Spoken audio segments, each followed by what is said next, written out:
Votre politique est un échec, il faut le reconnaître.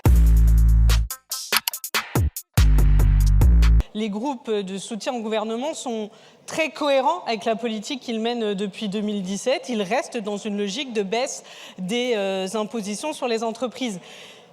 Mes chers collègues, la réalité vous a donné tort, absolument tort. Vous avez baissé l'impôt sur les sociétés de 33,3% à 25%.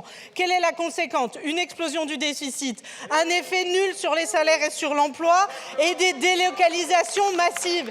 Et je vous parle d'un territoire qui a connu la suppression des emplois de Mancorex, la suppression des emplois d'Arkema et maintenant la suppression des emplois Tesser.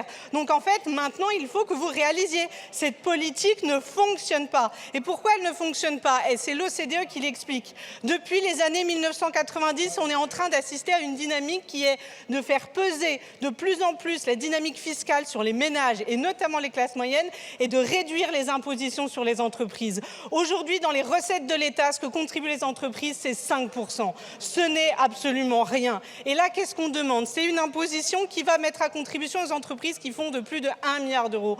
Donc, les très gros contributeurs. Et là encore, l'OCDE écrit « Les stratégies de croissance fondées sur les baisses de taxes ciblant les plus gros contribuables ont montré leurs limites tant sur le plan économique que sur la cohésion sociale. Votre politique est un échec, il faut le reconnaître.